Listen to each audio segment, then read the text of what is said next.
All doctors need to be promoted to executive level management, at least in responsibility.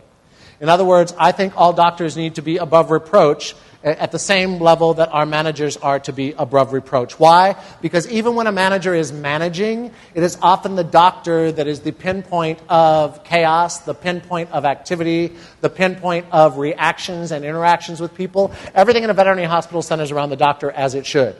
And so doctors, and tell me if I'm wrong, but you can have a great manager and a great staff, and you can have one doctor that can throw everything off kilter. I think that a doctor can more successfully put a wrench in problems in a veterinary hospital than a manager can. And it isn't that the manager doesn't have power, but usually the manager is always working at trying to make everything work. And doctors are not always working towards trying to make everything work. They're often focused on what works in their little fiefdom. Why this, why now? Well, it's the most common complaint of managers in veterinary medicine. And in fact, the most common complaint of employees in veterinary medicine is, why do I have to put up with working with these kinds of people? People join a practice and they leave a doctor, an owner, or a boss, just like people join a church and they leave a pastor or a preacher or a rabbi. They buy the writing that you have on the wall. They believe you when you interview them and you say to them, we are a practice of excellence, we love people and we love animals. They believe all that stuff that you say to them. And depending on how toxic you are, it takes about a month to 3 months for a person's real colors to actually show up at work.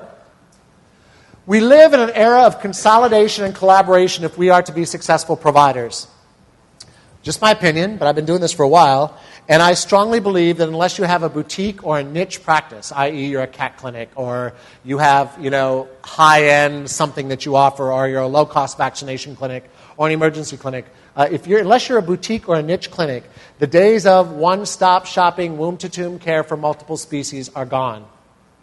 And quite honestly, the days are numbered for one-doctor practices.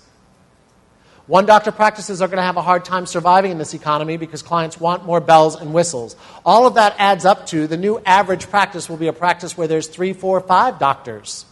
And with that, 15 to 20 or more employees. So all industries and all businesses go through these expansion and shrinking periods. I know I'm a social worker, but if I weren't a social worker, I'd be an economist. I like that. I think it all kind of connects. And so what happens in business is we've just gone through a heavy, heavy period of expansion in veterinary medicine. From about 1970 until 2008, we were in expansion mode, hyper-expansion mode. And frankly, not a lot more people bought pets. We just offered a lot more service to people. Now what's happening is, believe it or not, in downtimes, just people who are busiest right now, hair salons, nail salons, movie theaters are doing all right. Basically, where we can get quick fixes of entertainment for cheap amounts of money. And believe it or not, pet ownership is on the rise in times of trouble. I can't go on a vacation, but my kitty can sleep in my bed. The kids can't go to summer camp, but they can be entertained by this puppy all summer long. So we will start to see more people coming through our doors again because the pet population is indeed rising. Clients are being more discreet about how they spend their money. But one thing is for sure, we are going to have to collaborate and work together much more if we're going to sell this product that we have to the public. So dealing with difficult personalities becomes more of an issue for us because there's more of us working under one roof.